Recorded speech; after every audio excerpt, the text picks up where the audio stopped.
সে আল্লাহ তাআলা বলছেন, বান্দারে আমি তোকে মাফ করে দেওয়ার জন্য আমি কত অস্থির তুই জানিস না বান্দা। আমি তো সবার উপরে থাকি। সাব্বিহ ইসমা রাব্বিকাল আ'লা মানে হলো ইসমে তাফজিল থেকে এসেছে সবচেয়ে উপরে যিনি, তিনি হচ্ছেন আমার আল্লাহ তাআলা। আর রহমানু আলাল আরশি ইস্তাওয়া, তিনি আরশ আজিমের সমাসীন আছেন। আরশ আজিমটা কোথায়? এখানে আমরা বসে আছি পিরোজপুর ভান্ডারিয়ার কি এলাকা, মাদারশী এলাকায় আমরা বসে আছি। এই জায়গা থেকে আমরা যদি একটু চিন্তা করি আরশ আজিমটা কোথায়, আমরা যেখানে বসে আছি এই জায়গা থেকে আমরা দিনের বেলা সূর্য দেখতে পাই, রাতের বেলা যদি চাঁদ থেকে চাঁদ দেখতে পাই, চাঁদের পিছনে কিছু তারকা দেখতে পাই। ওই তারকারা যেগুলো আমরা যদিও দেখতে পাই মিটমিট করে জ্বলতেছে জোনাকির মতো তারকাগুলো, কিন্তু আপনি বলুন তো সূর্য বড় না তারকাগুলো বড়? শুধু বড় না, অনেক বড়। ব্যাটেল জুইস একটা তারকা আছে যেটা এই সূর্যের চাইতে একটা তারকা শুধু 33 কোটি গুণ বড়। 250 কোটি কি বলে 750 কোটি মানুষ যদি, গোটা পৃথিবীর 750 কোটি মানুষ যদি সব এক জায়গায় মিলে যদি তারকা গুনতে শুরু করে, তবুও তারকা গোনা শেষ হবে না। এত তারকা আকাশে কে রেখেছেন বলেন? আল্লাহ রেখে দিয়েছেন। এই বিশাল তারকারা যেগুলো আল্লাহ বানিয়ে রেখেছেন, কিছু কিছু তারকার আলো দুনিয়াতে এখনো আসে নাই। এই সূর্য পৃথিবী থেকে 13 লক্ষ গুণ বড়। 13 লক্ষ গুণ বড় সূর্যটা আল্লাহ রাব্বুল আলামিন পৃথিবী আলোকিত করার জন্য সেট করেছেন। কি তার সূক্ষ্ম পরিকল্পনা, কি সুন্দর! সূর্য পরিভ্রমণ করে, সকল সৃষ্টি পরিভ্রমণ করে। ও কুল্লুন ফি ফালাকিন ইয়াসবাহুন। আমার আল্লাহ তাআলা বলছেন, বান্দারে এই মহাকাশ মহাশূন্য তুমি দেখতে পাও, মানুষ তো সূর্যের কাছে যেতেই পারে না, কেমন করে যাবে? জ্বলে পড়ে ছারখার হয়ে যাবে। মানুষ চাঁদের দেশে চেষ্টা করে গিয়েছিল, চাঁদ দেখেছে মানুষ, মঙ্গল গ্রহ দেখেছে মানুষ। মানুষ এখন যদি চিন্তা করে, হ্যাঁ চাঁদ দেখলাম, মঙ্গল গ্রহ দেখলাম, এখন একটু দেখতে যাব তারকার দেশ। তারকার দেশ দেখতে গেলে পৃথিবীর সবচেয়ে নিকটবর্তী তারকার দেশ হলো প্রক্সিমা সেন্ট্রাই। প্রক্সিমা সেন্ট্রাই যদি কেউ যেতে চায়, পৃথিবীর কোনো যানবাহন চলবে না, পৃথিবীর কোনো কপ্টার বিমান চলবে না। হয়তো চেষ্টা করতে পারে নভোযান দিয়া। লেটেস্ট নভোযান হলো অ্যাপোলো 11, যার ঘন্টার গতি হলো 39,000 কিলোমিটার। 39,000 কিলোমিটার বেগে যদি রওনা দিয়ে দেয় সে, এই পৃথিবী নামক এই জমিন থেকে পৃথিবীর নিকটবর্তী সবচাইতে যে তারকা প্রক্সিমা সেন্ট্রাই যেতে তার সময় লেগে যাবে ঘন্টা 39,000 কিলোমিটার বেগেও যদি রওনা দিয়ে দেয়, তার সময় লেগে যাবে 1,15,000 বছর মাত্র। যাবেন কারা কারা? হাত তোলেন। বাঁচবেন কতদিন? যাবেন কোন দিন? আল্লাহ তাআলা বলছেন, বান্দারে এই তো পৃথিবীর সবচেয়ে নিকটবর্তী তারকার কথা বললাম। আমরা কি আকাশে গেছি এখনো? আকাশ তরফ দূর দিগন্ত কল্পনাই করা যায় না। আমার আল্লাহ তাআলা আমার রাসূলকে কি পরিমাণ মোহাব্বত করেছেন। আল্লাহ তাআলা তাকে মেরাজের মধ্য দিয়ে আরশ আজিম পর্যন্ত মেহমান বানিয়েছেন। 7 আকাশ পেরিয়ে তিনি কত বড় মহাবিজ্ঞানী! যেরকম সুবহানাল্লাহ। আল্লাহ তাআলা বলছেন, বান্দারে আরশ আজিম আমার, আর রহমানু আলাল আরশিস তাওয়া, আমি আরশ আজিমের সমাসীন থাকি, কিন্তু যখন রাত 12টা বেজে যায় আমি তোকে মাফ করার জন্য আমি 7টা আকাশের 6টা আকাশ পেরিয়ে আমি প্রথম আকাশে এসে আমি তোর সামনে দাঁড়ায়া যাই। বান্দা তুই আমার কাছে ক্ষমা চাবি, আমি তোরে ক্ষমা করে দেব। আল্লাহ আসেন কয় আকাশ পেরিয়ে? 6 আকাশ পেরিয়ে প্রথম আকাশে আসেন। আমরা যেখানে আছি এখান থেকে প্রথম আকাশ, এই প্রথম আকাশের উপরে দ্বিতীয় আকাশ, তৃতীয় আকাশ, চতুর্থ আকাশ, পঞ্চম আকাশ, ষষ্ঠ আকাশ, সপ্তম আকাশ, এরপর আরশ আজিম। সে আরশ আজিম থেকে প্রথম আকাশে এসে বলেন, আলা মিন মুস্তাগফিরিন ফাগফির আলাহ, কোন ক্ষমা প্রার্থী আছো আমার কাছে ক্ষমা চাবে, আমি তার সব গুনাহ মাফ করে দেব। তাহলে আমার প্রতি আল্লাহর মায়া দয়া কম না বেশি? আসতে শুধু কম না, অনেক বেশি? অনেক বেশি, অনেক বেশি। আল্লাহ বলেন, যদি কোনো বান্দা আমার দিকে হেঁটে হেঁটে আসে, আমি তার দিকে দৌড়া দৌড়া যাই। যদি কোনো বান্দা আমার দিকে 1 হাত আগায়, আমি তার দিকে 10 হাত আগাই। বান্দা তুই চোখের পানি ফেলে আমার জন্য কাঁদবি, 7 সমুদ্র দিয়া জাহান্নামের আগুন নিভানো যাবে না, কিন্তু তোর চোখের পানি দিয়া জাহান্নামের আগুন নিভানো যাবে। বান্দা তুই আমার জন্য কাঁদবি, আমার ভয়ে কাঁদবি, আমার সন্তুষ্টির জন্য সেজদা দিয়ে দিবি, আমার জন্য তুই রুকু করবি। আমি তোকে জান্নাতের সংবাদ দিয়ে দিচ্ছি। আমার বন্ধুগণ, 1 নাম্বার, ভয় থাকবে না, চিন্তা থাকবে না, সব দুটো বড় বড় অসুখ আমার ভিতর থেকে আল্লাহ মাইনাস করে দিবেন। শর্ত হলো 1 নাম্বার, আমার ঈমান আনবো কার উপরে? কিন্তু ঈমান তো আনলাম আল্লাহর উপরে, কিন্তু ঈমানের গুণ যদি না থাকে তাহলে সেই ঈমান দিয়ে তো জান্নাত পাওয়া যাবে না। ঈমানদারের 1 নাম্বার গুণ হলো আজান শোনার সঙ্গে সঙ্গে ছটফট ছটফট করবে। তার ভিতরে কি পড়ার জন্য? কোথায় যাওয়ার জন্য? যে ঈমানদারের নামাজ আজান শোনার সঙ্গে সঙ্গে তার নামাজের কোনো চিন্তা না কাজ করে, তার ঈমানের মধ্যে আছে ভেজাল, আছে আছে ভেজাল, আছে কিছু আছে। আবার কয় হুজুর নামাজ না পড়ি ঈমান তো আছে আমার, আছে কি না? আচ্ছা মুরব্বী, কোথায় যাচ্ছেন? বসেন বসেন। কষ্ট হচ্ছে আমার, মনে হয় কি আমি শেষ করে দেব? কারো কোনো আপত্তি নাই তো? বলি আলহামদুলিল্লাহ। আমি খুবই আনন্দিত আপনাদেরকে পেয়ে। নদীর তীরের মানুষের কলিজা নদীর মতো বড় হয়, আলহামদুলিল্লাহ বলেন। এটা একটা মানে প্রাকৃতিক কারণও থাকে কিছু। নদী বড় তো কলিজাও কি হয়? বড় হয়। নদীর তীরের মানুষের বাড়ি বারবার ভাঙ্গে, ভাঙ্গে আর এরা হাসে। বাড়ি ভাঙ্গে, আবার সেই ভাঙ্গা বাড়িটা নিয়ে আবার আরেক জায়গায় উঠায়। হৃদয়টা ক্ষত হতে হতে হৃদয়টা পাকা হয়ে যায়, প্রশস্ত হয়ে যায়, অল্প শোকে কাতর হয় না নদীমাতৃক অঞ্চলের মানুষগুলো। আলহামদুলিল্লাহ, ভালো। সম্মানিত ভাইয়েরা, তাহলে আমরা কি বেনামাজি ইমানদার হব? ইমানদার মূলত কি বেনামাজি হয় না কি হয়? নামাজি হয়। নামাজকে আমরা একা পড়বো না জামাতে পড়বো? আচ্ছা, ইমানদার কি বেনামাজি নেতার নেতৃত্ব মানতে পারে? ইমানদার কখনো বেনামাজিকে নেতা বানাতে পারবে? আচ্ছা, আপনার মারা যাওয়ার পর যদি কোনো বেনামাজি লোক আপনার জানাজা পড়ে, আপনি কি খুশি হবেন? বলেন। তাহলে মৃত্যুর পরে আপনি যদি নামাজ নাও পড়ে মারা যান, কিন্তু আপনার কামনা হবে কি? অমুক হুজুরটা যেন, অমুক বড় বুজুর্গ যেন আমার জানাজাটা পড়ায়, ঠিক কিনা? তাহলে আপনার জানাজার নেতৃত্ব আপনি চাচ্ছেন একজন ভালো বুজুর্গ নামাজি, এটা চাচ্ছেন। কিন্তু আপনি তো একটাবার চিন্তা করলেন না এই জাগতিক জীবনে, এই জগতে চলতে গিয়ে আমার সেই নেতাই হবে আমার নেতা, যার মধ্যে নামাজ থাকবে, যার দিকে তাকালে আমার রসুলের চেহারার কথা মনে পড়ে যাবে। আজকে এখানেই তো বড় সমস্যা।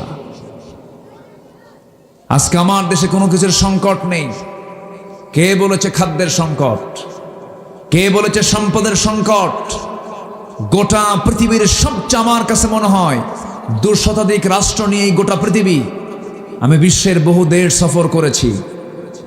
বিশ্বের সবচেয়ে শীর্ষ তালিকায় থাকা, ধনীর তালিকায় থাকা দেশগুলো আমি সফর করেছি। গত বছর কাতারে গিয়েছিলাম। একটা গাছ তাজা রাখতে গিয়ে লক্ষ লক্ষ টাকা তাদের খরচ করতে হয়, আর আমার বাড়ির আগে পিছে এরকম গাছ ভরি ভরি থাকে। আমার দেশের মাটি সোনার চেয়েও খাঁটি। সবই ছিল, সবই আছে, কোনো সংকট নেই। সবচেয়ে বড় সংকট হলো নেতৃত্বের সংকট, সৎ চরিত্রবান নেতার সংকট, ঠিক কিনা? আমার দেশে নেতা বেশি না চোর বেশি? এই তো যোগ বিয়োগ করতেছি কেবল। রাগ করতেছেন নাকি আপনারা? ওয়াজ এগুলোই করতে হবে। বহু দেখেছি আমরা, আর দেখতে চাই না। দুনিয়াতে সেই আমার নেতা হবে যার সঙ্গে আমার আখিরাতে দেখা হবে। আখিরাতে আমরা দেখা করতে চাই বেনামাজির সাথে না নামাজির সাথে? কোন বেনামাজি নেতার নেতৃত্ব আমরা মানি না। বেনামাজি, চরিত্রহীন, লম্পট ওই সমস্ত নেতৃত্বের মুখে আমরা জুতা মারি, থুতু মারি। রাজি আছেন কারা কারা? হাত উঁচু করে দেখান মুসলমান।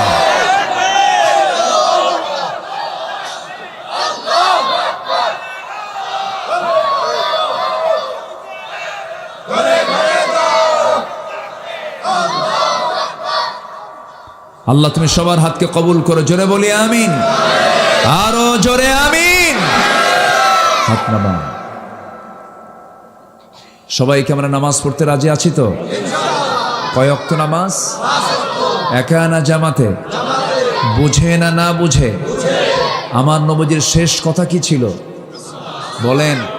আসসালাত। একটা যুদ্ধ ছিল, সবচেয়ে কণ্টকাকীর্ণ যুদ্ধ, কিন্তু সেই যুদ্ধে রাসূল যেতে পারেননি। কেন জানেন? মদিনার চতুর্দিকে ছিল ইহুদিরা। এখন দুনিয়া জ্বালাচ্ছে কারা? এই জ্বালান এরা আগের থেকে আছে। এরা নবীকে শুদ্ধ মারছে। জাকারিয়া আলাইহিস সালাতু ওয়াস সালামকে করাত দিয়ে চিরে 2 টুকরা করেছে। অসংখ্য পয়গম্বরকে তারা হত্যা করেছে, শহীদ করে দিয়েছে। নবীকে যারা মারে, আমার নবীর খাবারের মধ্যে বিষ ঢুকিয়েছে ইহুদির বাচ্চারা। এখনো জ্বালাচ্ছে কারা বলেন তো? ওদের সংখ্যা তো কিছুই না। 180 কোটি মুসলমানের এগেইনস্টে তারা মাত্র 1.25 কোটি ইহুদি। সিপে ধরলি তো শেষ। কিন্তু ওদের জ্বালা কি দেখছে? গোটা পৃথিবী জ্বালায় এরা। এডলফ হিটলার মেরেই ফিরছিল সবগুলো। দ্বিতীয় বিশ্বযুদ্ধে মোটামুটি সব মেরেই ফেলছিল। 60 লাখকে গ্যাস চেম্বারে তুলে একদিনে শেষ করছে। কিন্তু এডলফ হিটলার তার আত্মজীবনীতে লিখে গেছেন যে আমি তো সুইসাইড করছি, মরে যাচ্ছি, ঠিক আছে, কিন্তু কিছু ইহুদি থুয়ে গেলাম যেন পৃথিবীবাসী যেন বোঝে যে এডলফ হিটলার কাজটা কি করছে। এর অভিশপ্ত জাতি, কিয়ামত পর্যন্ত এদের নির্দিষ্ট কোনো আবাসন থাকবে না। এখনো যে অবস্থায় আছে ওদেরকে বৈধ না অবৈধ, ভাড়াটিয়া হয়ে গেছে বাড়িওয়ালা, ভাড়াটিয়া হয়ে গেছে কি বাড়িওয়ালা। সম্মানিত ভাইয়েরা, সম্মানিত বন্ধুগণ, আমার রাসূল মদিনার চতুর্দিকে যখন দেখতে পেলেন, উপকণ্ঠে দেখতে পেলেন ইহুদিরা বিভিন্ন ষড়যন্ত্রে মেতে উঠেছে। এই ষড়যন্ত্রকে ফেস করতে হলে আমি রাসূল আমার মদিনার বাইরে যাওয়া যাবে না। রাসূল ম্যাক্সিমাম চেষ্টা করতেন তিনি নিজে যুদ্ধের নেতৃত্ব দেওয়ার জন্য। আলহামদুলিল্লাহ বলেন। আমার নবীজি বললেন আমি এই যুদ্ধে যাব না, তবে সেনাপতি আমি নিযুক্ত করে দিচ্ছি। নামাজের গুরুত্বটা কি জাস্ট এটা বোঝানোর জন্য আমি জাস্ট এই ইতিহাসটা একটু টানতেছি। আমার নবীজি বললেন সাহাবীরা কারা কারা আছো যুদ্ধের ময়দানে যাবে? মুতার যুদ্ধ, রোমানদের বিরুদ্ধে যুদ্ধ, পরাশক্তির বিরুদ্ধে যুদ্ধ, কারা কারা আছো আসো। সব চলে আসছে, এক ঝাঁকে চলে আসছেন নবীর সামনে দাঁড়িয়ে বলতে লাব্বাইকা ইয়া রাসূলুল্লাহ, বলুন কি করতে হবে। আমার রাসূল বললেন যায়েদ এদিকে আসো তো, তুমি তো আমার খুব কলিজার টুকরা, তোমার মা আমার কাছে দিয়ে গেছে, আসো তুমি আসো আমার কাছে। দাঁড় করায় দিলেন। জাফর এদিকে আসো, চাচাতো ভাই তুমি তো কয়েকদিন আগে আবিসিনিয়া থেকে আসলে হিজরত করে, আসো দাঁড়াও। আব্দুল্লাহ এদিকে আসো। 3 জনকে লাইন করে দাঁড় করায় দিয়ে বললেন সাহাবীরা যুদ্ধের সেনাপতি হয় 1 জন, আমি বানালাম 3 জন। আল্লাহু আকবার বলেই রাসূলের চোখে পানি।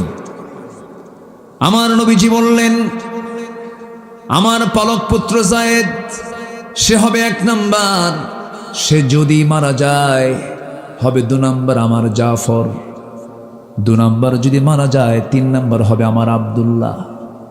3 জনের মুখে হাসির ঝিলিক, তারা নিশ্চিত হয়ে গেছেন আমরা শহীদ হয়ে যেতেছি। তারা মৃত্যুটাকে পকেটে নিয়ে ঘুরেছেন, শাহাদাতকে তারা এমন ভাবে কামনা করেছেন। এই 3 জনের চেহারায় হাসির ঝিলিক দেখা দিচ্ছিল, কিন্তু মুনাফিকরা পিছন দিয়ে চলে আসলে সে বলছে হাসতেছে কেন, মরে যাবা কিন্তু। সেনাপতি 1 জন হয় 3 জন, তোমরা 3 জন নিশ্চিত মারা যাবে। এই 3 জন সজোরে একসাথে বলতেছে মুনাফিকের বাচ্চারা মরার জন্যই তো যুদ্ধে যাচ্ছি, কারণ জান্নাতের গন্ধ নাকের মধ্যে পেয়ে গেছি। আমার নবীজি বললেন উপস্থিত সাহাবীরা শোনো, আমি তো যেতে পারছি না, মদিনার অবস্থা ভালো না, মুনাফিকরা ষড়যন্ত্র করছে, ইহুদিরা ষড়যন্ত্র করছে, আমি মদিনার বাইরে যেতে পারবো না। তোমাদের মধ্যে যদি এই 3 জন সেনাপতির ইন্তেকাল হয়ে যায়, শাহাদত হয়ে যায়, তোমরা সেনাপতি নিযুক্ত করে নিবা। চলে গেছেন। যায়েদকে বললেন রাসূল ও যায়েদ পরিবার থেকে বিদায় নিয়ে আসো, হুজুর যাওয়ার জায়গা নাই, যাব না, টাইম নাই। সাইয়েদনা জাফরকে বলেন জাফর আবিসিনিয়া থেকে আসছো, কেবল তুমি আবিসিনিয়া থেকে আসছো, পরিবারকে সময় দিতে পারো নাই, যাও পরিবার থেকে বিদায় নিয়ে আসো, আমার চাচাতো ভাই তুমি। হুজুর আপনি বললেন বলে আমি যাচ্ছি। চলে গেলেন বাড়িতে, স্বাভাবিকভাবে বউয়ের সামনে বসলেন। মত বিনিময় করতে করতে হঠাৎ করে 2 সন্তানকে কোলের মধ্যে নিয়েছেন। স্ত্রীকে বলছেন, স্ত্রী আমার জন্য দোয়া করো, আমি যেন মুতার যুদ্ধে অংশগ্রহণ করে যেন শহীদ হয়ে যেন আল্লাহর জান্নাতে ঢুকতে পারি। স্ত্রী বলছেন, স্বামী আমার, কেবল আপনি আসলেন মদিনায়, আপনি তো দূরেই থাকলেন, হিজরত করে কেবল আপনি আসলেন, আমি আপনার জন্য দোয়া করে আল্লাহ তাআলা আপনাকে গাজী করে যুদ্ধ থেকে ফিরিয়ে আনুন, শহীদের দোয়া করব না। মনটা তার খারাপ হলো। তরবারি কোষমুক্ত করে তরবারির উল্টা দিকটা করে নিয়ে স্ত্রীর হাতটা আস্তে করে টান মেরে ধরে আঘাত করলেন মৃদু। আঘাত করার সঙ্গে সঙ্গে বললেন, স্ত্রী আমি যে আঘাত করেছি রক্তপাত হয়েছে কিনা, না রক্ত ঝরল না, লেগেছে নাকি, না লাগেও নাই, কেন লাগলো না, কেন কাটলো না, উল্টা করে মেরেছেন তরবারি। আমার জন্য আজকে যত দোয়া করবে শব্দ উল্টা হয়ে যাবে, কারণ আমি 2 নম্বর সেনাপতি, আমার আগে একজন আছে, পরে একজন আছে, আমি নিশ্চিত আমি শহীদ হয়ে যাব, আমি নাকের মধ্যে জান্নাতের ঘ্রাণ পেতেছি। দুনিয়াকে তারা কত তুচ্ছ মনে করেছেন। জাফর বিন আবু তালিব ইমানের শক্তিতে বলিয়ান হয়ে قل إن كان آباؤكم وأبناؤكم وأزواجكم وعشيرتكم সব কিছুকে উজাড় করে দিয়া হাব্বু ইলাইকুম মিনাল্লাহি ওয়া রাসূলিহি ওয়া জিহাদিন ফি সাবিলিহি। জাফর বিন আবু তালিব ছুটে চললেন, পিছন থেকে সন্তানগুলো ডাক দেয় আব্বা আব্বা বলে, একটা বারের জন্য তিনি পিছনের দিকে ফিরে তাকান নাই। আব্দুল্লাহ বিন রাওয়াহা নতুন বিয়ে করেছেন, বাসর ঘর হয় নাই এখনো, ফুল সজ্জা। শুনলেন যখন যুদ্ধের ডাক এসেছে, বিদায় নিলেন। এবার রাসূল বলেন, যাও, নতুন বিয়ে করেছে, পরিবার কাছ থেকে বিদায় নিয়ে আসো। বিদায়ের জন্য গেলেন, ঘরের মধ্যে ঢুকলেন না, পিছনের দরজার শিকলটা লাগায়া দিয়া পিছনের সিটকেনি লাগায়া দিলেন। লাগায়া দিয়ে বলছেন, স্ত্রী বাইরে থেকে লাগিয়ে দিয়েছে, বাইরে তুমি বের হতে পারবে না, আমিও ভিতরে যাব না, শুধু আড়াল থেকে তুমি আমার জন্য দোয়া করো, আমি তোমার জন্য দোয়া করি, আমি যেন শহীদ হয়ে আল্লাহর জান্নাতে চলে যাই। স্ত্রী বলছেন, স্বামী আল্লাহর কসম, সময়টা আপনার নষ্ট করব না, প্রেম নিবেদনও চাই না, আমি কিচ্ছু চাই না, একটা বার শুধু আপনি আমার স্বামী একটু অবলোকন করবো, একটু ভালো করে দেখব, যেন হাসরের ময়দানে আপনাকে চিনতে পারি, অসংখ্য লোকের মাঝে আপনি আমার স্বামী ছিলেন। সঙ্গে সঙ্গে স্ত্রী কথায় আব্দুল্লাহ বলছেন, আমার স্ত্রী এমন সহিনীয় যদি তোমার থাকে, আমি যদি তোমার শেষ জীবনের স্ত্রী স্বামী হিসেবে যদি থেকে যায়, তোমার জীবনে যদি কোনো বিয়ে না হয়, হাসরের দিন আমি তোমার স্বামী, তুমি আমার স্ত্রী, চিনিয়ে দেওয়ার দায়িত্ব আমার আল্লাহ নিজে নিয়ে নিবে। সহবাস তো দূরের কথা, স্ত্রীর চেহারা পর্যন্ত দেখলেন না। যুদ্ধে ঝাঁপিয়ে পড়লেন, মুতার যুদ্ধ, এমন অসম যুদ্ধ, তরবারিও ঠিক নাই, অস্ত্রশস্ত্র ঠিক নাই, অসম যুদ্ধ, 1 লক্ষ কোথায় আর 3000 কোথায়। সেই যুদ্ধে অংশগ্রহণ করে 3 জন সেনাপতি দুনিয়া থেকে বিদায় নিলেন। চতুর্থ সেনাপতির দায়িত্ব নিলেন হচ্ছেন খালিদ বিন ওয়ালিদ রাদিয়াল্লাহু তাআলা আনহু। খালিদ বিন ওয়ালিদ রাদিয়াল্লাহু তাআলা আনহু এমন একজন সেনাপতি ছিলেন, এমন একজন মুজাহিদ ছিলেন, 250 যুদ্ধ করেছেন তিনি জীবনে। প্রত্যেকটা যুদ্ধে খালিদ বিন ওয়ালিদ বিজয়ের পতাকা ছিনিয়ে এনেছেন। কোনদিন তার শত্রু কর্তৃক দেহ থেকে 1 ফোঁটা রক্ত বের হয় নাই। মরতে চাইলেই কিন্তু মরা যায় না, শহীদ হতে চাইলেই কিন্তু শহীদ হওয়া যায় না। এটার জন্য কিসমত লাগে, কি লাগে? কিসমত লাগে। 250 যুদ্ধ করলেন, খালিদ বিন ওয়ালিদ মারা যাচ্ছেন বিছানায়। খলিফা ওমর ফারুকের সামনে তিনি কেঁদে কেঁদে বলছেন, খলিফাতুল মুসলিমিন, বড় অসহায় আমি, বড় হতভাগ্য আমি আজকে শহীদ হয়ে মরতে পারলাম না। এত যুদ্ধে গেলাম, আমার সব ভাইগুলো বদরে চলে গেছে, উহুদে চলে গেছে, খন্দকে সব শাহাদাত বরণ করেছে। আহারে, কিন্তু আমি খালিদ বিন ওয়ালিদ এত যুদ্ধ করলাম, আমি শহীদ হতে পারলাম না। সঙ্গে সঙ্গে ওমর ফারুক বলেন, ও খালিদ বিন ওয়ালিদ, চিন্তা করো না, তোমার মরণ যদি বিছানায় হয়, আল্লাহ তোমাকে শহীদের দরজা দিয়ে দিবে। খালিদ বিন ওয়ালিদ তিনি একা মুতার যুদ্ধে 8টা তরবারি ভাঙলেন। খালিদ সাইফুল্লাহ রাদিয়াল্লাহু তাআলা আনহু, যাকে আল্লাহর তরবারি বলা হয়, সেই খালিদ বিন ওয়ালিদ বিজয়ী বেশে মুতার প্রান্তর থেকে মদিনার প্রান্তরে চলে আসলেন। নবীর সামনে দাঁড়ালেন বিজয়ী বেশে। 3 জন সেনাপতির শাহাদাত বরণ করেছেন। আমার নবীজি যখন দেখলেন তারা সব চলে আসছে, আমার নবীজি তাদের সামনে দাঁড়িয়ে বলেন, শোনো, যুদ্ধের জয় পরাজয় কি হয়েছে আমি পরে শুনবো, কার কি হয়েছে আমি পরে শুনবো, তবে তোমাদের কাছে আমার প্রথম একটা কথা, সেটা হলো নামাজ ঠিক মতো আদায় হয়েছে কিনা। জোরে কারণ সুবহানাল্লাহ। ইন্নাল্লাযীনা আমানু, এক নম্বর হলো যারা ঈমান আনবি। নামাজ ঈমান না বেনামাজি ঈমান? সবাই নামাজ পড়তে রাজি আছি তো? সময় নেওয়ার সময় সময়। বুকটা ফেটে যায় আমার। দেশ স্বাধীন হলো ৭১, আজকে ২০২৪ সাল, ৫৩ বছর চলে গেল। কত নেতা আসলো, কত নেতা গেল, কিন্তু আজ পর্যন্ত কত আইন পাশ হলো, কত সংসদ অধিবেশন হলো, কেউ নামাজের আইন টানলো না, নামাজের বিল টানলো না। অথচ যে নেতা আপনাকে জাহান্নাম থেকে বাঁচানোর চিন্তা করবে না, সেই নেতা আমার জন্য কিয়ামতের দিন নিরাপদ না বিপদ? নিরাপদ না বিপদ? বিপদ হয়ে যাবে। কারণ সেদিন ইয়াউমা নাদউ কুল্লা উনাসিম বিইমামিহিম, সেদিন প্রত্যেক ব্যক্তিকে তার নেতা সহ ডাকা হবে। বড় বিপদ হয়ে যাবে। নেতা যদি ইমাম না হয়, নেতা যদি নামাজি না হয়, বড় বিপদ হয়ে যাবে। এই জন্য আমার বন্ধুগণ, বুকটা ফেটে যায়। আজকে আমার দেশের মাত্র 5% মানুষ নামাজ পড়ে। যদি আজকে নামাজের বিল যদি পাস হয়ে যেত, নামাজি কম হতো না বেশি হতো? নামাজি কম হতো না বেশি হতো? অসুখ হলে কোথায় যাই? ডাক্তারের কাছে যাই না? যাই, চিকিৎসা নিলে তো সুস্থ হই, আলহামদুলিল্লাহ, আল্লাহর রহমতে সুস্থ হয়ে যাই। আমার বন্ধুগণ, যদি আজকেই ব্যবস্থা যদি থাকতো, ব্যবস্থাপনা যদি থাকতো, ইমানটাকে ঠিক রাখার জন্য এই আইনটা যদি থাকতো, আল্লাহ বলে দিচ্ছেন, শোনো, দুনিয়ার জিন্দেগিতে আমি যাদেরকে আইন ক্ষমতা দেব, রাষ্ট্র ক্ষমতা দেব, তাদের জন্য 4টা কাজ তারা রাষ্ট্রীয় পর্যায়ে বাস্তবায়ন করবে।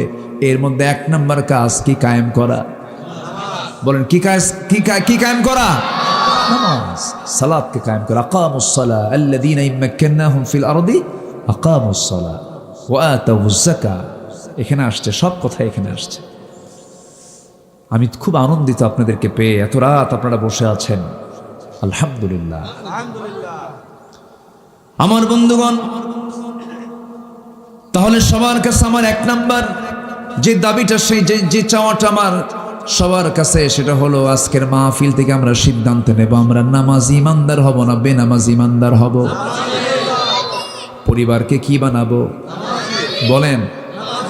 অনেক বাপ আছে সন্তানকে ফজরে ডাকে না, আছে না? কিন্তু স্কুলে না গেলে খবর আছে। অনেক মা আছে সন্তানকে ফজরে ডাকে না। যার দিনটা নামাজ দিয়ে শুরু হবে না, যার পরিবার নামাজ দিয়ে শুরু হবে না, ফজর নামাজ দিয়ে শুরু হবে না, সেই পরিবার কখনো বরকতময় হতে পারে না। যে বাবা তার সন্তানকে ফজরে ডাক দেয় না, সেটা ব্যর্থ পিতা, অযোগ্য পিতা। প্রত্যেক ফ্যামিলি যদি আজকে সচেতন হতো নামাজের ব্যাপারে, নামাজ আগে। বউ নামাজ পড়বে না, কেন পড়বে না? স্ত্রী আমার, তুমি আমার অর্ধাঙ্গী, তোমার অস্তিত্ব আমার মাঝে, আমার অস্তিত্ব তোমার মাঝে, একসঙ্গে দুনিয়াতে থাকি, একসঙ্গে জান্নাতেও থাকবো। নামাজ পড়, কি ঠিক কিনা? ওয়াজ তো আমরা করি না। আল্লাহ রাসূল ওয়াজ করেছেন আগে বাইরে না ভিতরে? কু আনফুসাকুম ওয়া আহলিকুম নারা। সবাইকে বাড়িতে বলবো না ইনশাআল্লাহ?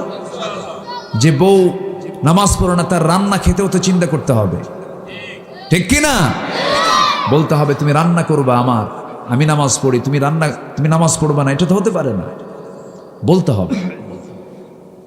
বউ কথা শুনবে না কেন? অবশ্যই শুনবে, আমাদেরও সমস্যা আছে। এখানে এরকম লোকও থাকতে পারেন জীবনে বউকে কোনোদিন সালামই দেয় না, আছে কিনা? থাকতে মানে সে জানি না যে বউকে সালাম দেওয়া যায়। হুজুর আমার মান সম্মান আছে না, বউকে আমি সালাম দেবো নাকি? হ্যাঁ, আমার তো মর্যাদা আছে। আচ্ছা, সালামের সম্পর্ক কি এরকম মর্যাদার সাথে? বউকে সালাম দেওয়াটাও সুন্নাহ, আলহামদুলিল্লাহ বলবেন না? আম্মা জান আয়েশা বলেন, আমি রাসূলকে সহজে আগে সালাম দিতে পারতাম না, কখন সালাম দিতেন আমি আয়েশা টেরই পেতাম। আল্লাহু আকবার বলেন। তাহলে আজকে যাদের অভ্যাস নাই, আজকে থেকে এই অভ্যাস করব। সবাইকে সালাম দিতে রাজি আছেন তো? হয়তো বুড়ো চাচা হয়তো আজকে গিয়ে সালামের এই প্র্যাকটিস করলে বুড়ি বলবে ভাক্কা শুরু করছো না, সারা জীবন সালাম দাও না, আজকে ভাক্কা শুরু করছো। কিন্তু না, এরপর আপনি এই নিয়মিত অভ্যাসটা করবেন, দেখবেন বাড়িতে রহমত নাজিল হয়ে গেছে। এর চেয়ে বড় দোয়া নাই। এই দোয়ার বাইরের জন্য দিবেন কেন? আগে দোয়া কিসের জন্য দরকার? ঘরের জন্য দরকার। সালামটা আগে কোথায় দরকার? ঘরে দরকার। হুজুরকে দেখলে সালাম দিবেন, তো সালাম কি হুজুরই দরকার? রহমত কি পরিবার দরকার আছে না নাই? বউ কেন ঠিক হবে না? অবশ্যই বউ ঠিক হয়ে যাবে।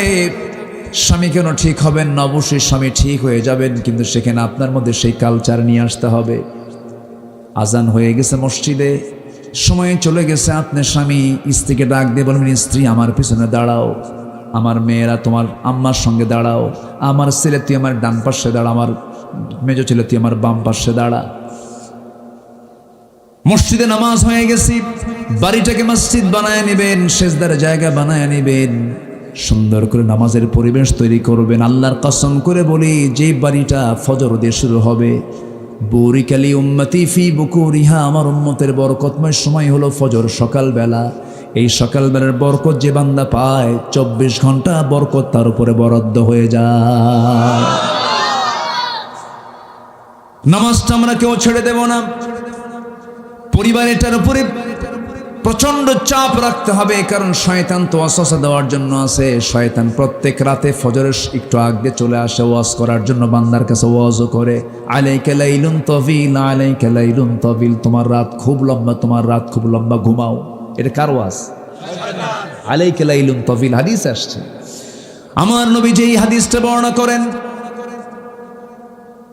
এরপরে রাসূল নিজে আবার তার ফয়সালাও দিচ্ছেন, ও সাহাবীরা, শয়তানের এই ওয়াজটাকে তোমরা যদি মিটাতে চাও, শয়তান কিন্তু শুধু ওয়াজই করে না, সেখানে তোমার পাশে বসে শিওরে বসে সে 3টা গিট মেরে দেয়। 3টা কি মেরে দেয়? গিট মেরে দেয়। এলাকায় কি কয় এটাকে? গিট বললে তো, তাহলে ভাষা তো ঠিক আছে। হ্যাঁ, গিট, তাহলে তো ভাষা ঠিক আছে তো, মাশাআল্লাহ, আলহামদুলিল্লাহ।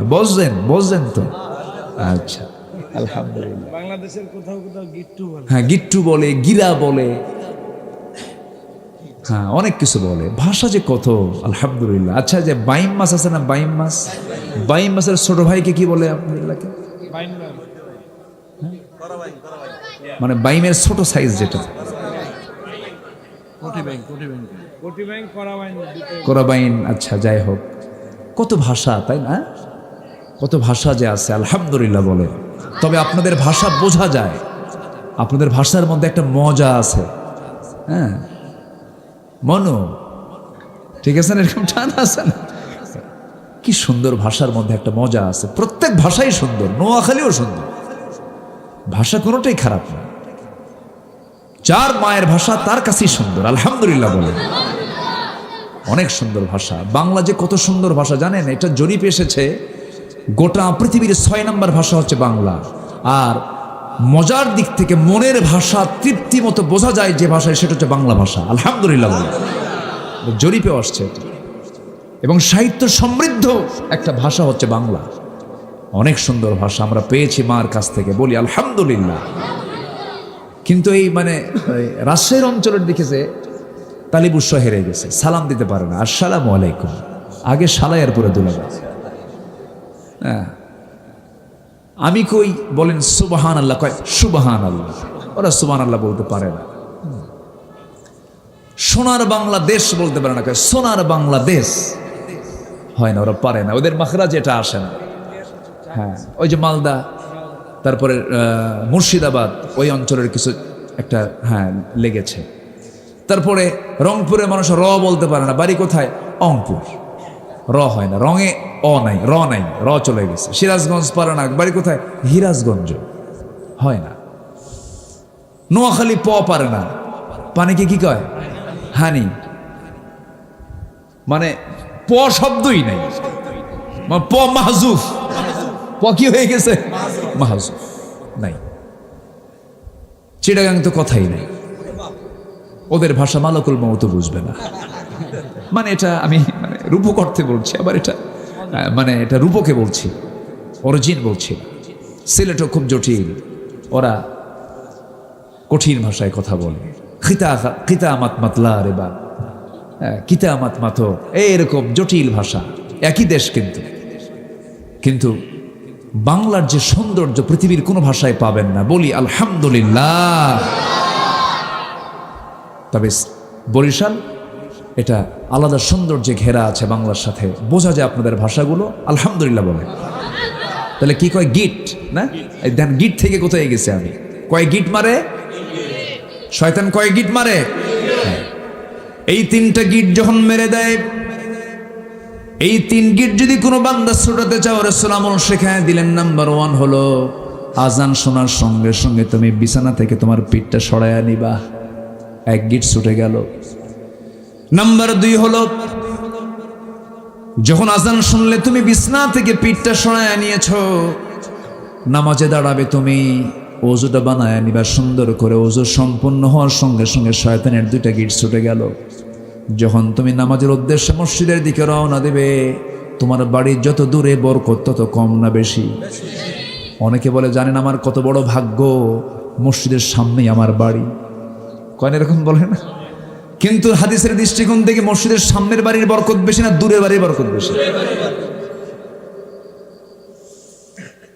মসজিদের দিকে যখন বান্দা হেঁটে হেঁটে রওনা দিয়ে দেয়, রওনা দিয়ে মসজিদে পৌঁছে গেল, ইমামের পিছনে যখন নামাজে দাঁড়ান শুরু হয়ে গেল, আল্লাহু আকবার বলার সঙ্গে সঙ্গেই শয়তানের 3টা গিট ছুটে গেল। 24 ঘন্টার শয়তান ওই বান্দার কাছে এসে সহজে ওয়াসওয়াসা দিতে পারে না। তাহলে সব ষড়যন্ত্র ধ্বংস হয় কোন সময়? কোন সময়? ফজর। আমার বন্ধুগণ, 4টা কাজ করব আমরা। 2টা রোগ আমার জীবন থেকে মুছে যাবে, দুনিয়া তো মুছে যাবে, আখিরাত তো মুছে যাবে। ভয় থাকবে না, চিন্তা থাকবে না। চিন্তা রোগের ওষুধ আছে না? দুনিয়াতে ওষুধ দেয় না ডাক্তাররা? ঘুম হয় না, চিন্তা, খালি চিন্তা। আল্লাহ রাব্বুল আলামিন বলছেন এই 2টা মহারোগ থেকে আমি তোমাকে নিশ্চয়তা দিয়ে দেব, নিরাপত্তা দিয়ে দেব। নাম্বার 1 হলো ফ্রেশ ঈমান তুমি আনবে, ঈমানের গুণগুলো তুমি অর্জন করবে। ঈমানদার মিথ্যা কথা বলবে না, সত্য কথা বলবে। বলেন, ঈমানদার কি কথা বলবে? সত্য কথা বলবে। আমানতের খেয়ানত করবে না, ওয়াদা ভঙ্গ করবে না। সূরা মুমিনুনের প্রথম 4-5 লাইন 7টা হুকুম আল্লাহ তাআলা এখানে দিয়ে দিয়েছেন। ঈমানদার কারা হবে? কোথাও যদি ধোঁয়া ওড়ে, ভাববো এর তলে কি আছে? কি আছে? আগুন আছে। ঈমানদার চেনার জন্য কিছু সিমটম লাগবে। নাম্বার 1, নামাজের জন্য পেরেশান হয়ে যাওয়া, খুশুর সঙ্গে নামাজ পড়া। খাশিউন والذين هم عن اللغو معرضون والذين هم للزكاة فاعلون والذين هم لفروجهم حافظون। যৌনাঙ্গের হেফাজত করবে, লজ্জাস্থানের হেফাজত করবে, এরপর ওয়াদা ঠিক রাখবে, আমানত ঠিক রাখবে, নামাজের যত্নবান হবে। আল্লাহ বলছেন উলাইকা হুমুল ওয়ারিসুন আল্লাযীনা ইয়ারিসুনাল ফিরদাউসা হুম ফিহা খালিদুন। আমি তোকে জান্নাতুল ফিরদাউসের মেহমান বানায় নেব। যেরকম সুবহানাল্লাহ। আবার ঈমানের কিছু রোগও আছে। ঈমানের কিছু রোগ আছে। 1 নম্বর রোগ হলো যেটা বলেছি, শিরক। ঈমানের আরো কিছু রোগ আছে, যেরকম হিংসা করা। হিংসা তো এলাকায় নাই। একজনের ভালো কিছু চললে আরেকজন সহ্য করতে পারে না। মানে একজনের উন্নতি হয়, আরেকজনের ঘুম হারাম হয়। এরকম আছে কি না? মানে একজনের উন্নতি হতে থাকে, আরেকজনের কি হয়? ঘুম হারাম হয়। হলো কেমনে? হ্যাঁ, কেমনে হলো? খুব পেরেশান। কেমনে সম্ভব? খুব চিন্তা। শুধু চার দোকানে বসে চা খায় আর এইগুলো গল্প করে। আছে না নাই বলেন তো? হিংসা হলো সমস্ত নেক আমলকে বরবাদ করে দেওয়ার একটা মাধ্যম। ক্বালা ইয়াকুম ফিল হাসাদ ফাইনাল হাসাদা ইয়াকুলুল হাসানাত কামা তাকুলুন নারুল হাতাব। অনেকদিন আগে এক ওয়াজে শুনেছিলাম, এই তো আমাদের হুজুরের কাছ থেকে শুনেছিলাম, আপনার প্রতিবেশী। আল্লাহু আকবার, কি এক্সাম্পল তার, কি উন্নত উদাহরণ তার। তো ওই যে এক বেচারি, আগের যুগে তো মানুষ বিয়ে করতে যেতে হলো ঘোড়ায় চড়ে, ঘোড়ায় চড়ে যেত। তো গ্রামের এক মুরব্বীর ঘোড়া আছে, এক যুবক বিয়ে করবে। তো মুরব্বীর কাছে গিয়ে বলছে, মুরব্বী ঘোড়াটা কি দেওয়া যাবে, আমার অমুক দিন বিয়া। তো মুরব্বীর আবার খুব রাগ ছিল যুবকটার উপরে, রাগের ঠেলায় বলছে, না আমি তোর ঘোড়া টোড়া দেবো না, যা। তো যুবকটা বাড়িতে আসছে, সবে কদরের রাত, মসজিদে গেছে নামাজ পড়তে। তো নামাজ শেষ কইরাই হাত দুটো তুলে বলে, আল্লাহ আজকে রাতে আমার কিচ্ছু চাওয়া নাই, বুড়ার জন্য ঘোড়া মার, বুড়ার জন্য ঘোড়া। তো এই একখান দোয়া কইরা চলে আসছে বাড়িতে। বাড়িতে এসে দেখে মার চোখে পানি, মা কান্দে। মা তুমি কান্দো কেন? বাবা তোর গরু মরছে। বাবা তোর কি মরছে? গরু মরছে। দোয়া ঠিকই কবুল হয়েছে, মালাকুল মওত ঠিকই আসছে, কিন্তু ঘোড়ার কাছে না যায় কার কাছে গেছে? কার গরু? যার দোয়া। হিংসার ফলাফল এমনই হয়। হিংসা করব না আমরা, হারাম কোনো কাজে যাব না। হারাম কথা, হারাম কাজ, হারাম কারবার, ওজনে কম বেশি করা, এগুলো করলে এগুলোর কোনো আরাম, হারামের কোনো আরাম। এক বেচারি চোর গোটা রাত কষ্ট করে একটা ঘোড়া চুরি করে আনছে। সকাল হয়ে গেছে, বাড়িতে এসে চোখে ঘুম, ছেলেকে ডাক দিয়ে বলে, বাজান কষ্ট করে ঘোড়াটা চুরি করে আনলাম, তুই একটু বেঁচে আয়, বাজারে নিয়ে যা। ছেলের হাতে ঘোড়ার লাগাম দিয়ে সে ঘুমায় পড়ছে। সন্ধ্যার দিকে ছেলে বাড়িতে, তো এইদিকে ছেলে চলে গেছে বাজারে ঘোড়া নিয়ে বিক্রি করতে গেছে। এক ক্রেতা এসে বলতেছে, ভাই এটার দাম কত? কত? ঠিক আছে একটু চেক করি, ঘোড়াটা নেবো, দেখি তার চার পা ঠিক আছে কিনা। কাছে দেখো। তো চেক করার জন্য লাগামটা ধরে ঘোড়ার উপরে সোর্স, ঘোড়া নিয়ে ওই যে গেছে, আর আসেন। সন্ধ্যা হয়ে গেছে। তো সন্ধ্যা যখন হয়ে গেছে, তো আর ভাবতেছে আর তো ঘোড়া আসবে না মনে হয়, চলে আসছে বাড়িতে। কি বাজান ঘোড়ার দাম কত? কেমন দিয়ে বেচলে? কাব্বা যে দামে কেনা সেই দামেই বেচা। যে দামে কেনা সেই দামেই বেচা। টাকা যতই পাচার করেন শান্তি পাবেন না। আসতে কোন কেন? ঠিক কিনা? সব বাজেয়াপ্ত হয়ে যাবে, আরাম পাবেন না, সংসার ভেঙে যাবে, বউ থাকবে না, অশান্তি হবে, হারামের কোন আরাম। বোনের সম্পত্তি মেরে খাওয়া ভাই তো এলাকায় নাই। বলবো কথাগুলো বলবো। আমি তো আসল আয়াতে যাই নাই। এমন একটা আকাম আছে, আল্লাহ বলছে এখানে এমন একটা অপকর্ম আছে তোর, এই অপকর্ম যদি তুই করিস, তুই ভাববি তুই আল্লাহ এবং রাসূলের বিরুদ্ধে যুদ্ধে নামছিস। যেরকম নাউযুবিল্লাহ আয়াত একটা আছে না এখানে? আমি তো বলি নাই ওগুলো, মুরব্বি জান কো। আচ্ছা আচ্ছা ঠিক আছে, বসেন, অনেক রাত হয়ে গেছে, আর একটু সময়। আপনারা খুবই আমাকে হেল্প করলেন, সহযোগিতা করলেন, থেকে মাহফিলকে সফল করলেন। বলি আলহামদুলিল্লাহ, জোরে বলি আলহামদুলিল্লাহ। আমার বন্ধুগণ, কোন হারামের কাছে যাওয়া যাবে না। ইমানদার কখনো হারাম কাজ করবে না, ঠকাবে না কাউকে। ওজনে কম বেশি দিলে পরে কি হবে এমন সূরা আছে না নাই? বলেন ওয়াইলুল লিল মুতাফফিফিন।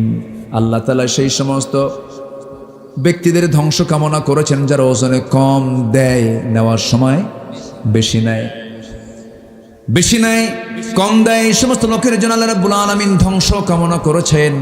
এই জন্য আমাদের লেনদেনও ঠিক রাখা দরকার। আমার বন্ধুগণ, লেনদেন যার ঠিক হবে, জান্নাতটা ঠিক হয়ে যাবে। ওয়াকিমুল ওয়াজনা বিল কিসতি ওয়ালা তুখসিরুল মিজান। বনের সম্পত্তি মেরে খাওয়া যাবে না।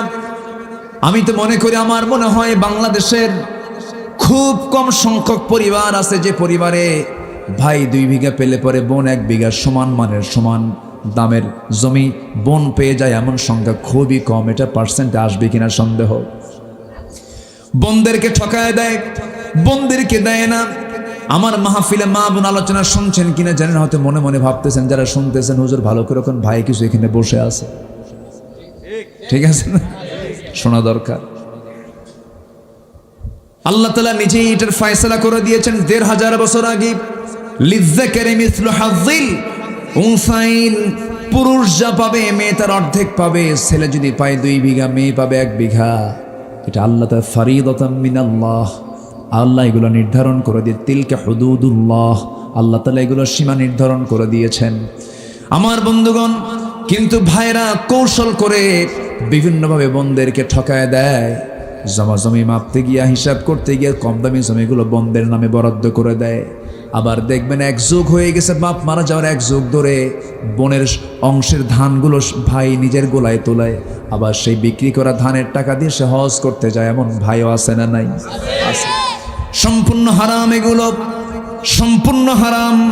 কোনো কথা বলা যাবে না। যেদিন বাপ মারা যাবে তারপরের দিন বড় ভাইয়ের দায়িত্ব, বিশেষ করে বড়জনের দায়িত্বে সমস্ত ভাই বোনকে ডেকে নিয়ে বলা উচিত, আমার আব্বার কবরের শান্তির জন্য তোরা আমাদের অংশগুলো নিয়ে চলে যা, সব নিয়ে চলে যা। কিন্তু তা তো করা হয় না। হজ করেছেন, কপালটা নামাজ পড়তে পড়তে কালো বানায় ফেলছে, কিন্তু বোনের সম্পত্তি মেরে খাওয়া ভাই আছে না নাই বলেন? এগুলো মারাত্মক অপরাধ, বান্দার হক, যা নষ্ট হলে পরে আপনি জান্নাত আপনার জন্য বাজেয়াপ্ত হয়ে যাবে। এটা ইমান বিধ্বংসী কাজ, ইমানের বিপরীত কাজ এগুলো। আবার বন্দেরকে সম্পদ তো দেয় না, মাঝে মাঝে ঈদের পার্বণে, পিঠা পার্বণে, পৌষ পার্বণে বন্দেরকে ডাক দিয়া কিছু পিঠা খাওয়ায় দেয়, কিছু মিষ্টি খাওয়ায় দেয়। আবার পাশে বসায়া বোনকে আস্তে আস্তে করে কানের মধ্যে কান ঢুকায়া বলে, বোন রাগ করিস না, একটা কথা বলে কি, অংশ নিলে কিন্তু ধ্বংস হয়। দেখছেন কি ওয়াজটা দিল, মানে এটা শয়তান থেকে ওহী নাজিল হয়েছে, এটা বলেন না, এরকম আছে না? এগুলোর শয়তানি ওয়াসওয়াসা আপনার মাথায় রাখা উচিত। যে মার পেট থেকে আপনার জন্ম হলো, সেই মার পেট থেকে আমার বোনটার জন্ম হয়েছে, কেন আমি তাকে ডিস্টেন্স মনে করবো? আমি কেন তাকে দূরে মনে করবো? আমি তাকে দিয়ে দেব, বুঝে শুনে দিয়ে দেব।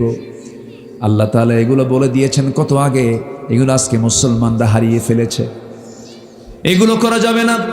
আল্লাহ রাব্বুল আলামিন সুন্দর করে ঈমানটাকে ফ্রেশ ঈমানতে বলেছেন। আল্লাহ রাব্বুল আলামিন এই জন্য এক জায়গায় বলছেন, ইন্নাল্লাযীনা আমানু ওয়া লাম ইয়ালবিসু ঈমানাহুম বিযুলমিন উলাইকা লাহুমুল আমনু ওয়া হুম মুহতাদুন।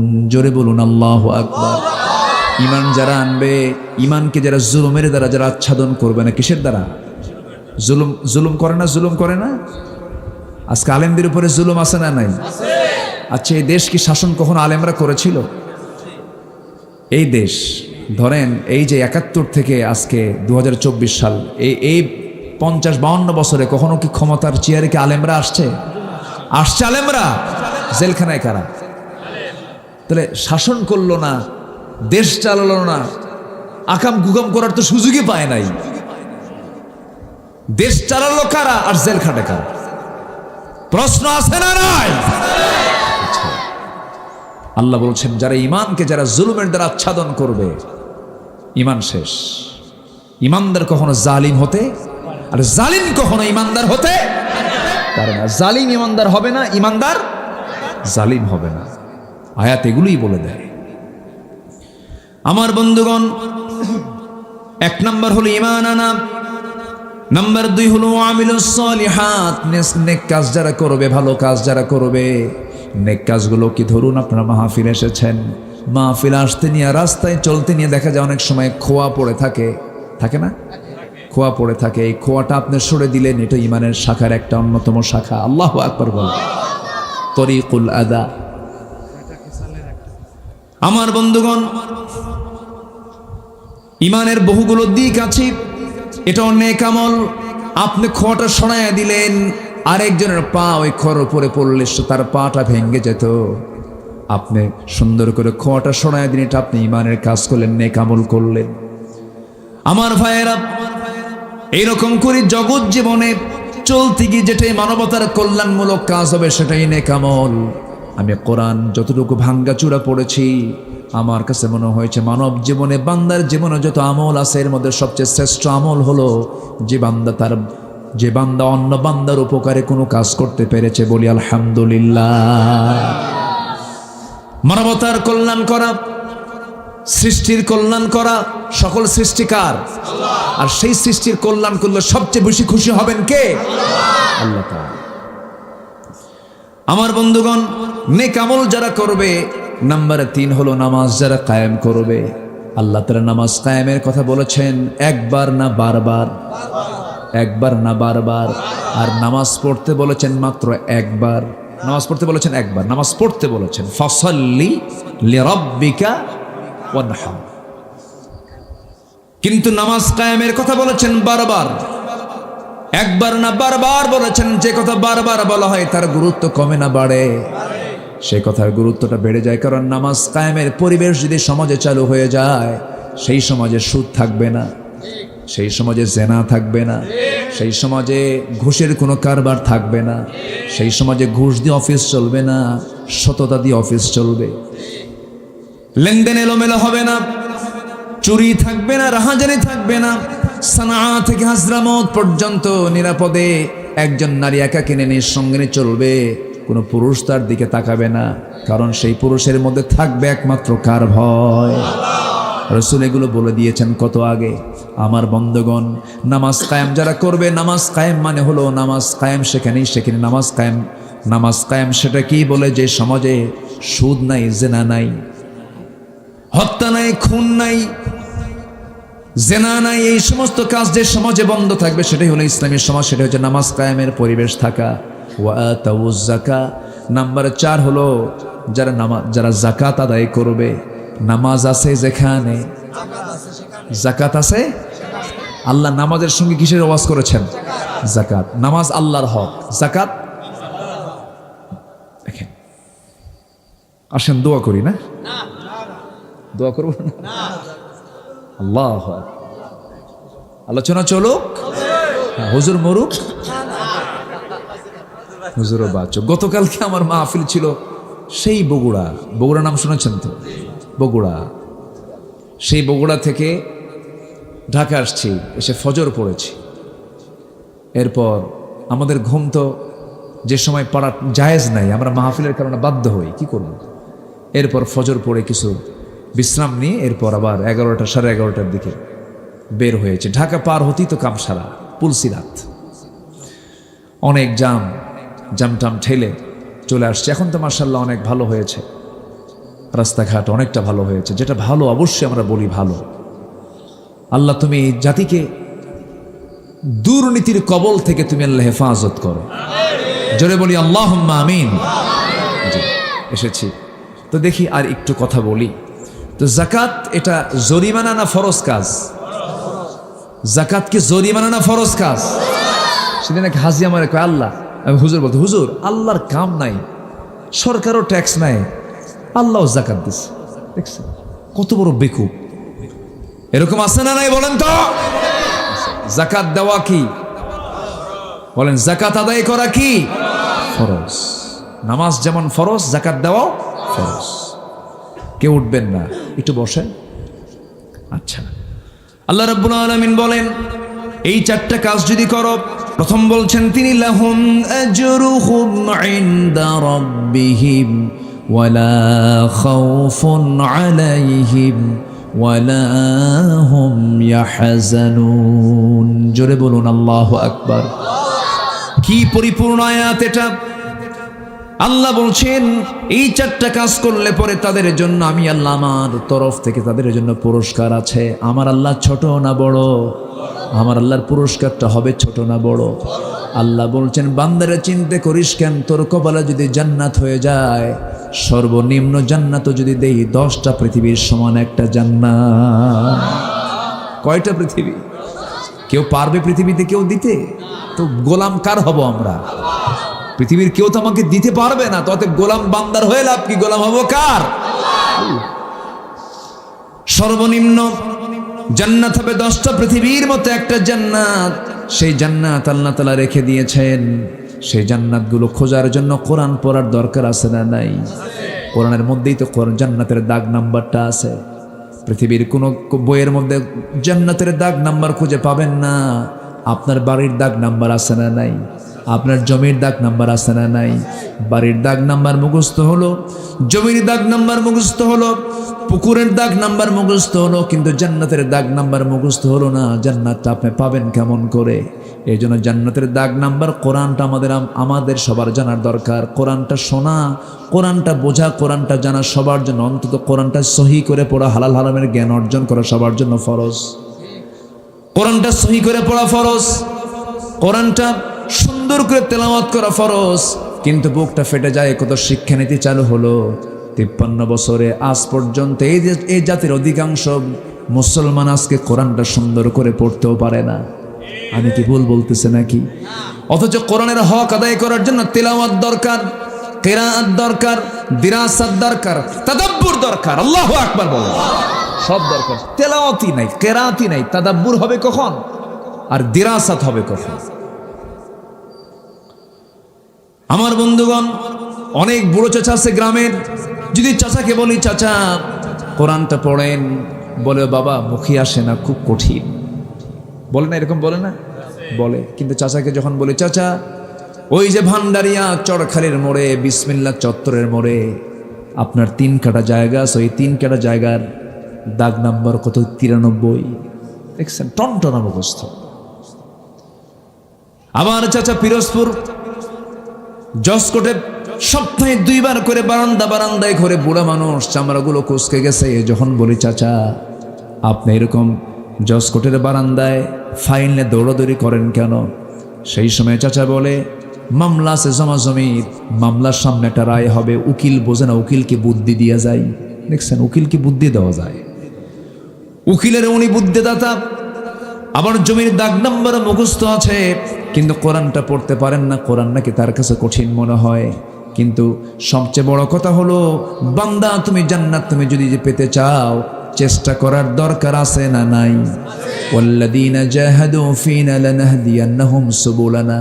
যে বান্দা আমার পথে আসার জন্য চেষ্টা করে, কোরআন শেখার জন্য চেষ্টা করবে, দিন শেখার জন্য চেষ্টা করবে, আমাকে চেনার জন্য চেষ্টা করবে, আমি তার একটা রাস্তা না অসংখ্য রাস্তা, সাবিল সুবুল, সাবিলের বহু বচন, অসংখ্য রাস্তা আমি তার জন্য খুলে দেই।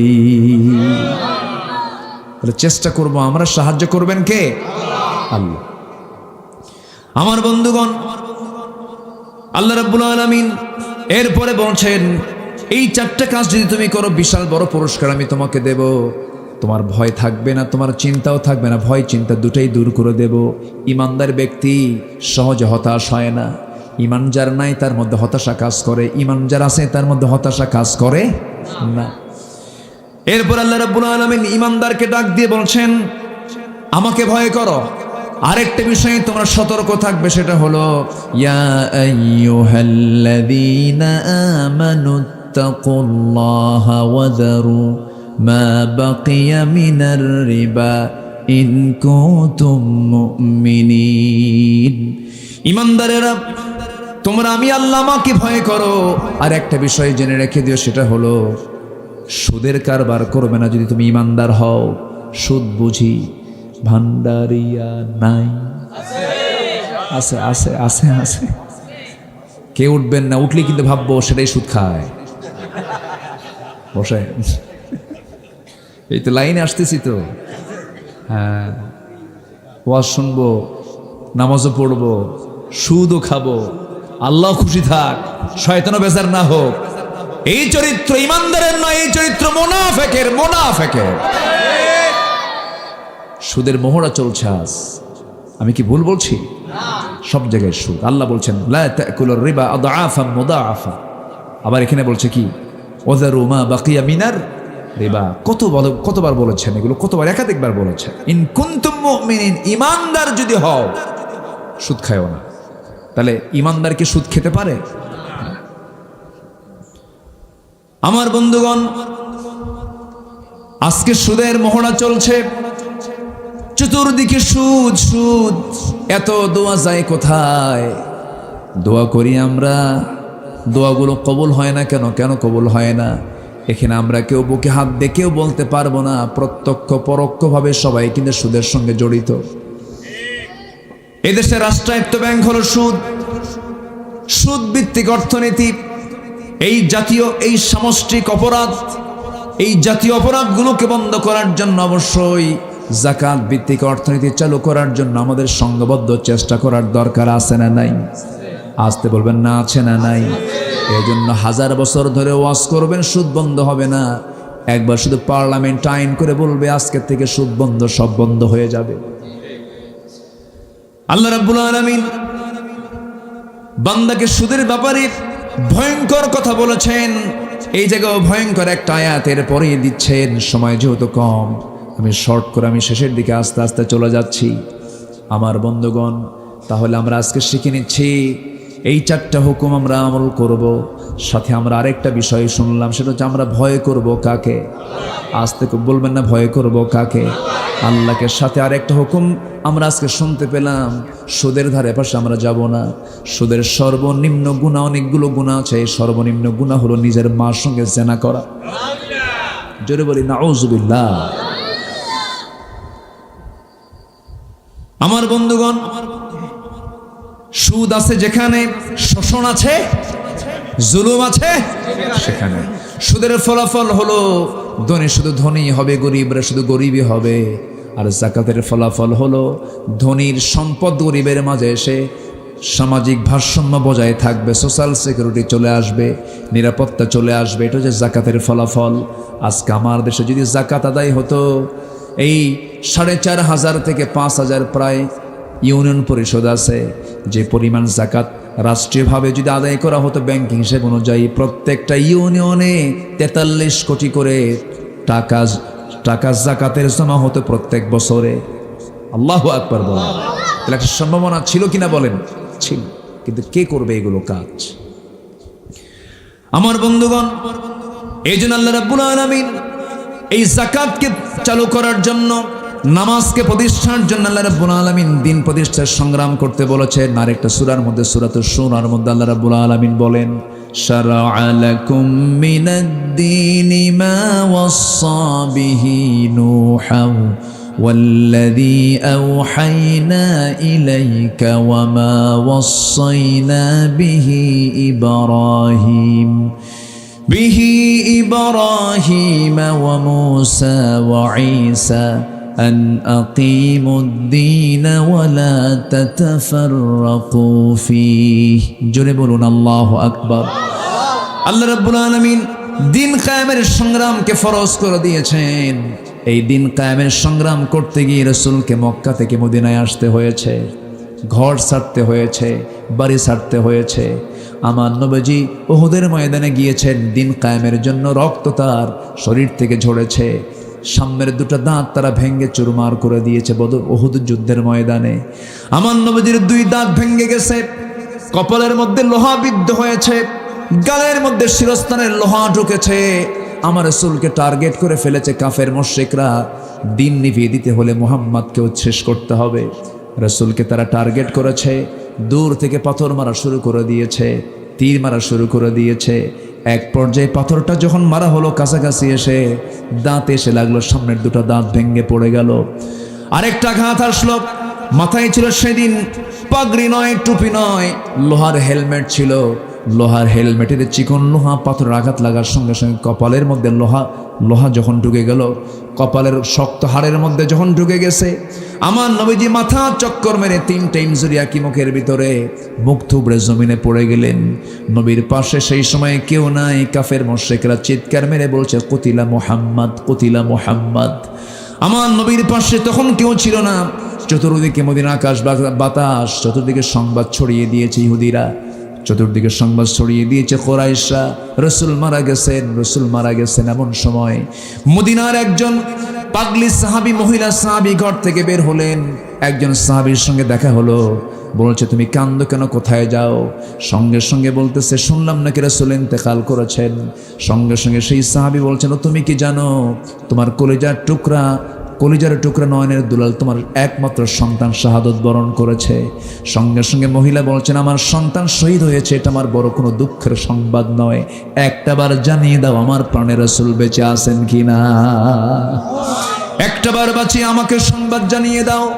কিছুক্ষণ পর স্বামীর মৃত্যুর সংবাদ আসলো, বড় ভাইয়ের মৃত্যুর সংবাদ আসলো। তিনি বললেন, কোনো সংবাদ আমাকে সন্তুষ্ট করতে পারবে না, দুনিয়ার সব দুনিয়া থেকে বিদায় হয়ে যাক, কোনো দুঃখ নাই, একটাবার বলে দাও আমার প্রাণের রাসূল প্রাণে বেঁচে আছেন কিনা।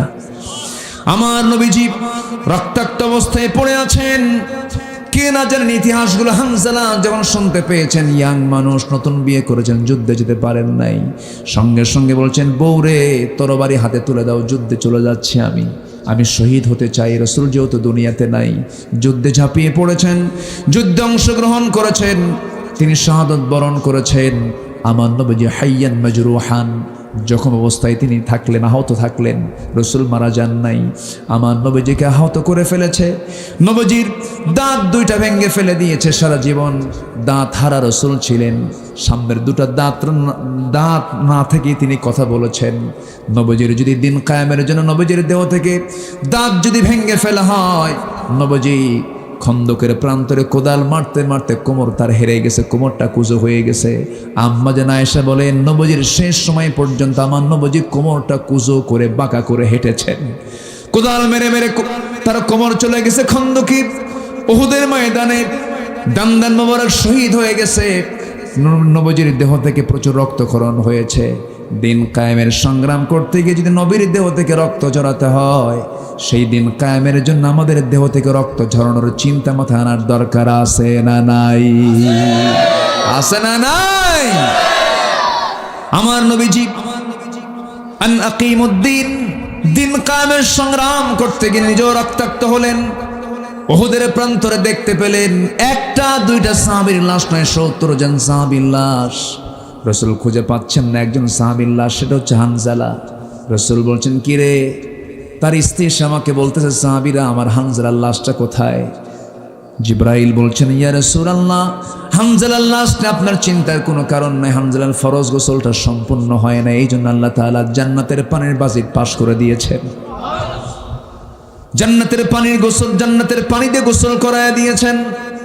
নবীজি শহীদের ঈদগাহে তিনি দাঁড়ায় আছেন, ৭০ জন সাহাবীর লাশ সামনে।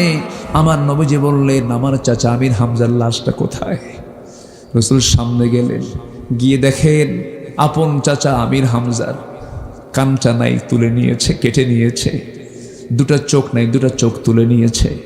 নাকটা কেটে নিয়েছে, হাত দুইটা কেটে নিয়েছে, পা দুটা কেটে নিয়েছে। তাই শুধু নয়, বুকটা চিড়ে কলিজাও বের করে নিয়েছে। আমার নবীজি বললেন, সাহাবীরা, আমার চাচা আমির হামজার লাশের সাথে আমার আর একজন শহীদ সাহাবী আব্দুল্লাহ বিন জাহাসের লাশটা একসঙ্গে এক কবরে দিয়ে দাও। ওদের দুইজনের কবর দুটো দিও না, এক কবরে দুজনকে সমাহিত করে দাও। কারণ আমি দেখতে পাচ্ছি আব্দুল্লাহ বিন জাহাসের চোখও নাই, কান নাই, নাক নাই। আমরা আব্দুল্লাহ আজকের যুদ্ধের মধ্যে এমন সুন্দর দোয়া করেছিল, আমরা আব্দুল্লাহ দোয়া করেছিল। আব্দুল্লাহ তিনি সেদিন বলেছেন, আল্লাহ আমি আজকে যুদ্ধে যাচ্ছি ওহুদে, আমি যেন শহীদ হয়ে যাই। কাফেররা যেন আমার চোখ তুলে নেয়, কান কেটে নেয়, নাক কেটে নেয়। এই নাক কাটা, কান কাটা জখম অবস্থায় কিয়ামতের দিন হাসরের ময়দানে তোমার সামনে হাজির হব আল্লাহ। যে সময় তুমি আমাকে প্রশ্ন করবে, ফিমা যদি আনফুকদনু, তোর নাক কেন কাটা, কান কেন কাটা, সেই সময় বলবো, আল্লাহ তোমার জমিনে তোমার দিন কায়েমের জন্য কাফেররা আমার নাক কেটে নিয়েছিল, কান কেটে নিয়েছিল। সেই সময় তুমি আল্লাহ আমাকে বলবে, সাদ্দাক্তা, তুই সত্য বলেছিস, যা আজকে কোনো হিসাব নাই, আজকে আমি তোরে জান্নাত দিয়ে দিলাম। আমরা আব্দুল্লাহ বিন জাহাসের লাশটা, আমার চাচার লাশটা একই কবরে সমাহিত করে দাও। আমার নবীজি সেই দিন একসঙ্গে ৭০ জন সাহাবীকে বিদায় দিয়া ক্ষত হৃদয় নিয়ে তিনি মদিনার মসজিদে ফিরেছিলেন। সেই রক্ত ভেজা উহুদের ময়দানের এই রক্তের মধ্য দিয়ে ইসলাম কায়েম হয়েছিল। সেই দিন কায়েমের জন্য আমাদেরও সেই চেষ্টা করার দরকার আছে না নাই? আল্লাহ কবুল করুন, আল্লাহ কবুল করুন।